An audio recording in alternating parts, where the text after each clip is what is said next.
ተኛው አንቀላፋው እግዚአብሔር ደግፎኛልና ይላል። ስማ ከእንቅልፍ መንቃት ዝም ብሎ እንዳይመስል። ዳዊትን ሊገል የማይፈልግ ማን አለ? ዝም ብሎ ሳር ቅጠሉ እኮ ሊገለው ነው የሚፈልገው። እሱ ግን እንደሚል ታውቃ ተኛው አለ። ጠላት እያለኝ በሰላም ነው።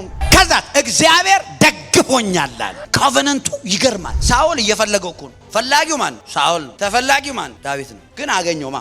ዳዊት አገኘውና ጨርቁን ቆርጦ ከላዩ ላይ የፈራ ሄደና እኔ አከብርሃለሁ ወድሃለሁ ማን ኦፍ ጋድ ብሎ ጨርቁን ላከ። እንዴት የተቀባን ሰው ጨርቅ ነካው ብሎ ደግሞ ከእንደገና ለቅሶ እንዴት ጨዋ እንደሆነ። ሰው አልነካም በሉ። ሰው ለምን ነካለው? ሰው እኮ እግዚአብሔር የሚወደው የከበረ ነገር ሰው መንካት የለብን።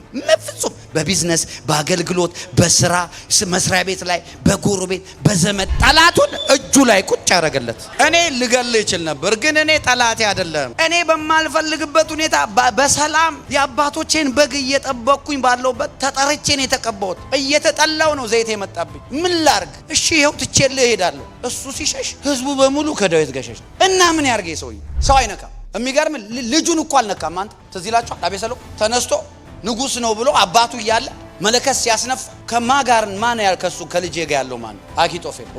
እሺ በሉ ተነሱ ብሎ በእግሩ ንጉስ በእግሩ አንተ ኪዳን ያለው ሰው ቀባው በእግሩ ተነስቶ ሸሸ ይላል። አልነካም ብሎ ሄደ። እግዚአብሔር እንዴት እንደተዋጋለት አረግ። እግዚአብሔር ሆይ የአኪጦፌል ምክር ከንቱ አርግልኝ። አንድ ቃል አንድ ጸሎት እሱ እዚህ ጸልያል እየሸሸ ሄዳል። አኪጦፌል እዛ ራሱን ያጠፋል።